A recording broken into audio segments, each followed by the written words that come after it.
year after year, it feels fresh and it feels new.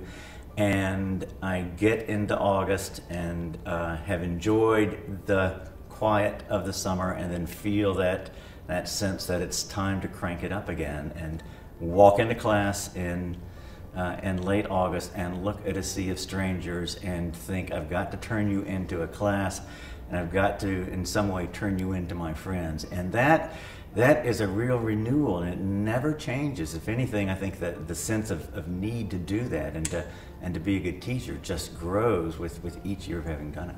In 1837, when Davidson College opened its door in the midst of Southern slavocracy, it did not imagine Africana Studies as one of its founding disciplines. But we're here now, and we are very much a part of the way that Davidson College is reimagining the liberal arts in the 21st century. I arrived in the aftermath of the Ferguson riots, and what I knew I had to do was to continue to make what students were learning in the classroom relevant to what was going on in our wider society. It's very vogue to be negative on the pharmaceutical industry. The pharmaceutical industry provides some very valuable products. So how do we see things from the perspective of the industry, yet also understand what the patient's going through? And of course, the doctor and the insurance company, they probably have two different perspectives. So balancing that is very challenging, and students really wrestle with that, and that is fun to be in the heat of that mix with the students. Seeing someone else's viewpoint is not always easy, but that's something that we get to do within this context of medicinal chemistry. You can never fully appreciate how much your students are going to get out of that study abroad experience. And the person who taught me this was a student named David Baker. He was a pre-med religion major, and he was with me in Peru in 2009.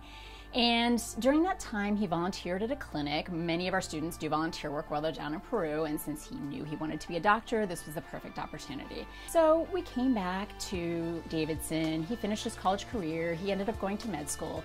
And lo and behold, in the summer after his first year in med school, David writes to me and says, I'm going back to Peru.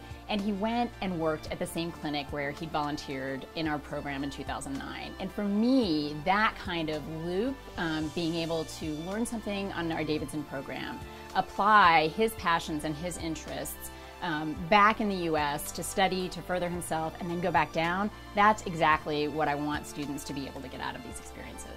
Davidson has given me the opportunity to embrace music in a much broader way than I had ever imagined. Davidson College has given me the opportunity to do something quite significant and historic. Davidson has given me the opportunity to grow. Davidson has given me the opportunity to create possibilities for a new generation of students to embrace their passions.